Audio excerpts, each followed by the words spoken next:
செய்தியாளர்களை சந்தித்த தலைமை தேர்தல் அதிகாரி ராஜேஷ் லக்கானி வாக்குப்பதிவுக்கு தேவையான அனைத்து தயார் நிலையில் இருப்பதாக தெரிவித்துள்ளார். வாக்குச்சாவடிக்குள் பூத் ஏஜென்ட்டுகள் செல்போன் பயன்படுத்த தடை விதிக்கப்பட்டுள்ளதாகவும் பணப்பட்டுவாடா தொடர்பாக 102 பேர் கைது செய்யப்பட்டுள்ளதாகவும் அவர் கூறினார். மலைப்பகுதிகளில் 1621 வாக்குச்சாவடி மையங்கள் அமைக்கப்பட்டுள்ளதாகவும் ராஜேஷ் லக்கானி தெரிவித்தார்.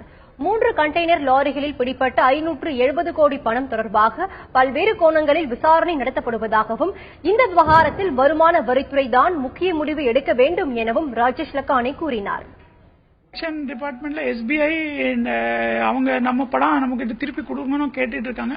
ஆனால் இந்த தடவை இன்வெஸ்டிகேஷன் நம்ம மாவட்டத்தில் அதிகாரிகள் மட்டும் பண்ணாம மாவட்டத்தில் இருக்க வங்கி மேலாளர்கள் இன்கம் டேக்ஸ் இன்வெஸ்டிகேஷன் கூடிய அவங்க அதிகாரிகள், அது இல்லாம அவர் அங்க இருக்கிற பார்வையாளர்கள் ஐஏஎஸ் ஐபிஎஸ் அதிகாரிகள் அவங்களோட பெரிய குழு அனுப்பிச்சு அந்த விசாரணை நடத்திட்டு இருக்காங்க.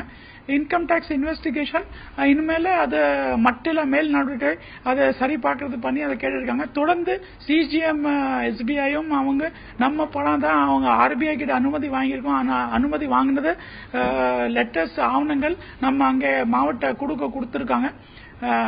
அண்ட் அங்க ஹைதராபாத்ல அந்த பகுதியில் ஆந்திர பிரதேஷ்ல கேஷ் ஷார்டேஜ் ஒரு பெரிய அளவுக்கு கேஷ் ஷார்டேஜ் இருக்கிறதுனால இந்த மாதிரி ரோட்ல போறதுக்கு ஏற்பாடு பண்ணிருக்கோம் அவங்க கூறியிருக்கிறார்கள்.